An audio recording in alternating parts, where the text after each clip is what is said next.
High, এইস কিচেনের বন্ধুরা, আজ আমি বানাবো পাকা আমের লস্যি। তীব্র এই গরমে আর এই আমের সিজনে কিন্তু এরকম পাকা আমের লস্যি খেতে খুবই ভালো লাগে।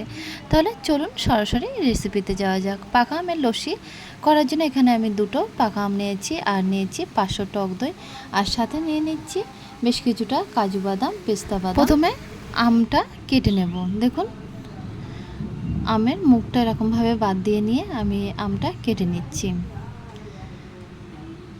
এইভাবে চামচের সাহায্যে আমের যে পাল্পটা সেটা আমি তুলে নিচ্ছি।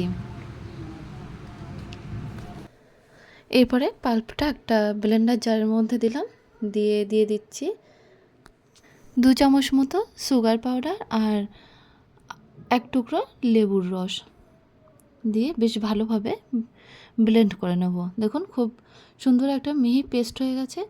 এরপরে কাজু বাদামগুলো একদম ছোট ছোট করে কুচিয়ে নিয়েছি, পেস্তা বাদামগুলো কুচিয়ে নিয়েছি, নিয়ে এদিকে 500 টক দই নিয়েছিলাম, সেটাকে বেশ ভালো করে ফেটিয়ে 1/2 চামচ মতো বিট লবণ দিলাম। তারপরে আমের পাল্পগুলো কিন্তু এই টক দইয়ের সাথে মিশিয়ে দেব। খুব সুন্দরভাবে মিশিয়ে দিলাম।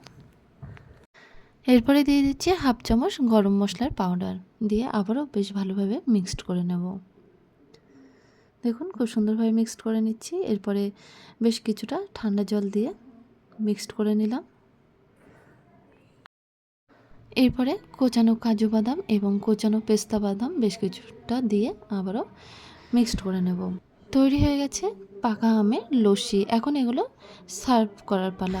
2টো গ্লাস নিয়েছি, প্রথমে কয়েক টুকরো আইস কিউব দিলাম, এরপরে পাকা আমের লস্যিটা কিন্তু গ্লাসের মধ্যে ঢেলে দিচ্ছি। আর গার্নিশিংয়ের জন্য একটু কোচানো কাজু এবং কোচানো পেস্তা বাদাম দিলে কিন্তু একদম পুরোপুরি খুব টেস্টি একটি পাকা আমের লস্যি রেডি হয়ে যাবে। তাহলে বন্ধুরা, দেখলেন তো খুব সহজভাবেই বাড়িতে থাকা পাকা আম দিয়ে কীভাবে পাকা আমের লস্যি বানানো যায়। আর এই গরমে এমন পাকা আমের লস্যি থাকলে তো কোনো কথাই হবে না।